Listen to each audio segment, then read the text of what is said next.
Assalamualaikum warahmatullahi wabarakatuh. Izin memperkenalkan diri, nama saya Iqbal Nur Akbar dengan NIM 110420111119 dari kelas TF 4403. Di sini saya akan menjelaskan mengenai tugas Fourier transform dengan rekaman yang telah dilakukan pekan kemarin. Oke, izin share screen. Oke, ini merupakan codingan yang telah saya buat. Oke, untuk yang pertama adalah memplot rekaman yang telah dilakukan di pekan kemarin lalu di FFT-kan. Oke, yang pertama adalah untuk rekaman tangga nada. Di sini saya menggunakan nama filenya itu adalah 1.waf. Oke, nanti bakal dibunyikan lalu diplot Y-nya. Lalu selanjutnya di line 7 sampai line 9 di sini adalah proses Fourier transform-nya. Di mana Fourier transform-nya itu kita Fourier transformkan Y, lalu kita normalisasikan dengan cara absolut atau nilai mutlak. Lalu kita kali dengan 20 kali log 10, ini tandanya kita mengubah menjadi besaran desibel atau magnitudo si amplitudenya. Oke, kita subplot di 212 lalu plot Y1. Oke, bisa kita coba jalankan programnya.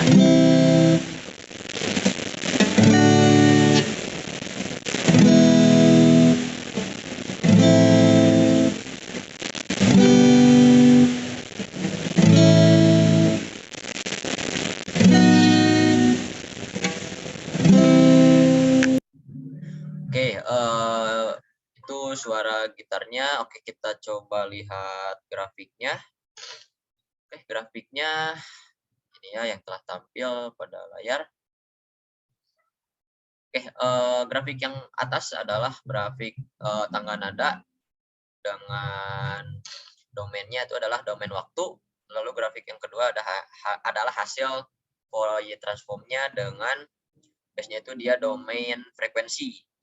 Oke, yang membedakan apa? Yang pertama di grafik yang pertama domain waktu nilai sumbu X-nya itu dia menandakan waktunya, sedangkan sumbu Y-nya dia menandakan amplitudonya.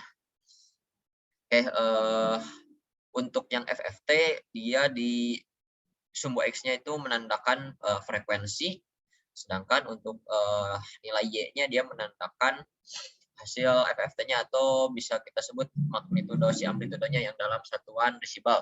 Karena tadi ada 20 kali log 10. Oke, untuk hasil FFT-nya ini dia termasuk double sided.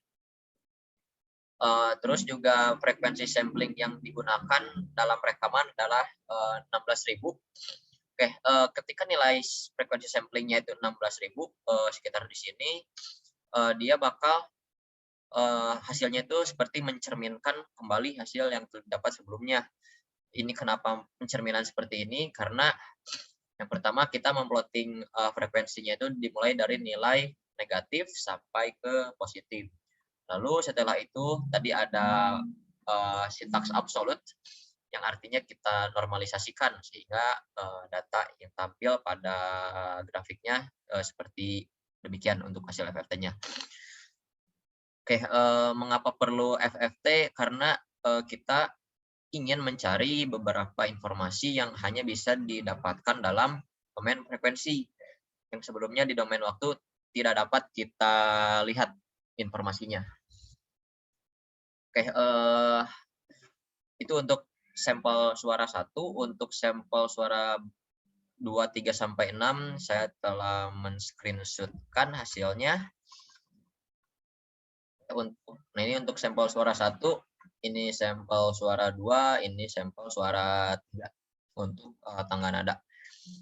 Yang menjadi perbedaan adalah tentu saja nilai waktunya serta nilai amplitudo pada saat perekaman. Sehingga untuk hasil FF-nya, hasil Fourier transform-nya juga berbeda untuk nilai frekuensi serta nilai magnitudo amplitudo karena ya dari domain waktunya saja sudah berbeda. Selanjutnya itu memplot untuk sampel suara 4 sampai 6 yang mana suara itu merupakan lagu. Lagu yang digunakan adalah lagu Jamrud dengan judul Pelangi di Matamu. Oke, kita ubah untuk audio read-nya. Saya gunakan lagu 1. Oke, kita coba running programnya.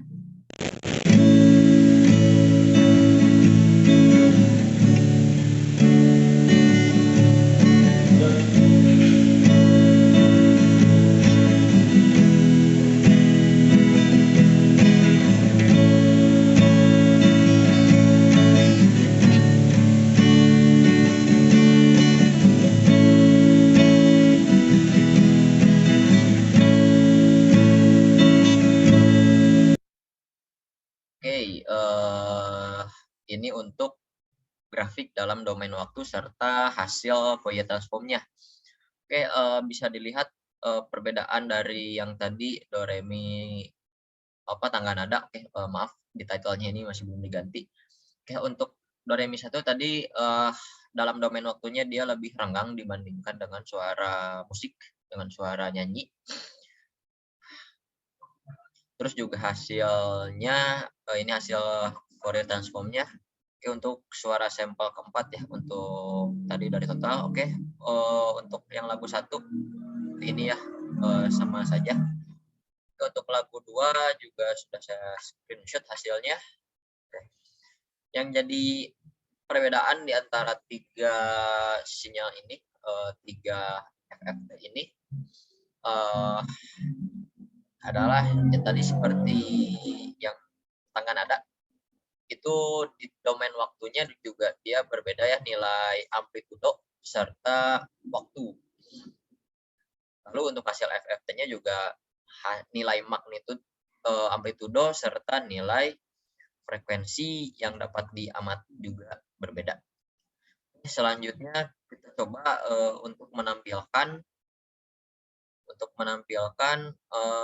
nilai spekgram dari sampel-sampel suara yang telah dibuat. Oke, yang jadi pembeda adalah decodingannya di line 12 ini sampai 13, di mana kita menggunakan perintah spekgram. Oke, untuk spekgram ini sebelum kita running, kita harus coba package load signal dulu agar nanti citra spekgramnya bisa kita lihat, bisa kita running. Oke, kita coba untuk yang sampel suara 1 ya. Kita coba running.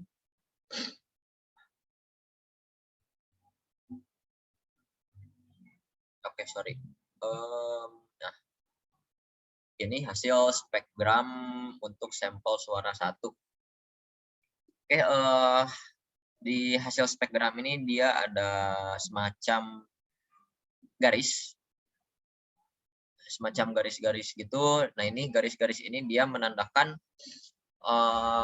variasi atau variasi dari amplitudo yang ada pada domain waktu. Oke, misalkan saja kita ambil contoh untuk hasil ketika waktunya sekitar nilainya ini 50.000 ya di grafiknya. Oke, di hasil spekgramnya untuk di hasil 50.000 yang sebelah kanan. Oke, di sebelah kanannya ini dia ada beberapa variasi amplitudo, sehingga nilai di spekgramnya garisnya juga lumayan banyak gitu ya. Nah, lalu ketika bisa dikatakan hening atau diam, ketika suaranya itu amplitudonya kecil, itu nilai di spekgramnya kemunculan garis-garisnya hampir tidak ada gitu. Oke, untuk di spekgram juga di x-aksisnya itu dia menandakan waktu, sedangkan untuk y-aksisnya dia menandakan frekuensi. Oke, ini untuk yang tangga nada kita coba ubah ke sampel yang lagu. Oke, misal lagu 3. Oke, kita coba run. Oke. Nah, berhubung untuk yang lagu ini variasi amplitudonya sangat banyak, juga sinyalnya itu dia lebih padat atau lebih rangkap dibanding dengan sinyal yang tangga nada, sehingga hasil spektrumnya pun dia cenderung lebih rapat juga gitu. Oke, yang membedakan dari masing-masing sampel itu yang sampel tangga nada serta sampel lagu. Oke, saya juga sudah screenshot hasilnya masing-masing. Ya, jadi hasil spektrum ini dipengaruhi oleh waktu yang ada, waktu rekaman serta nilai frekuensi dari hasil Fourier transformnya. Begitu juga untuk yang lagu sampel suara lagu. Selanjutnya adalah kita coba mixing atau kita coba gabungkan suara gitar yang telah direkam serta suara teman saya yang menyanyikan lagu Jamrutnya, lagu Langit di Matamu. Oke, codingannya ini kita setting fps-nya 16.000 agar sama dengan suara yang telah kita rekam sebelumnya. Oke, selanjutnya untuk mixing adalah yang perlu diperhatikan, yang perlu digarisbawahi adalah durasi yang digunakan pada suara pertama serta suara kedua diusahakan harus sama. Kenapa harus sama? Oke, kita bisa lihat di sebelah kiri ada workspace. Di sini ada nilai dimensinya. Oke, kita menggunakan variabel gitar untuk menyimpan nilai suaranya dan untuk lagu 1 dan variabel nyanyi di sini ya untuk yang nyanyi yang kata dari judulnya. Oke, yang gitar di sini dia memiliki dimensi 472298. Sedangkan untuk yang nyanyi di sini dimensinya adalah 445418. Oke, jika kita untuk mixing ini prinsip dasarnya adalah kita menambahkan suara 1 serta suara 2. Pada dasarnya seperti itu secara sederhana. Sehingga sintaksnya untuk memixing atau untuk menggabungkan suara ya tinggal kita jumlahkan saja suara yang alat musik serta suara penyanyinya. Oke, tapi yang jadi kendala adalah dimensi dari suara gitar serta suara penyanyi dia dimensinya berbeda. Sehingga yang saya lakukan adalah mencoba untuk menyamakan durasi si gitar serta si penyanyinya dengan sintaks yang ada di line 4 serta line 5. Oke, durasinya saya ubah menjadi 25 detik untuk masing-masing suara sehingga didapat nilainya, nilai dimensinya, value dimensinya sama nilainya 4. 1, 2, 3, 4, 1, 2, 3, oke 400, sekitar 400.000 serta untuk yang nyanyi juga sama dimensinya. Oke, selanjutnya setelah dimensinya sama, maka kita dapat langsung tambahkan gitar 2 serta ditambah nyanyi 2. Oke, kita langsung bunyikan dengan perintah sound. Di sini mixnya nilai ini, terus fs-nya 16.000. Sebenarnya kita bisa gunakan FSG atau FSC karena nilainya juga sama 16.000. Oke, kita plot nanti suara gitar, suara nyanyi, serta hasil mixing, serta hasil FFT dari si mixingnya itu. Oke, kita coba running untuk codingannya.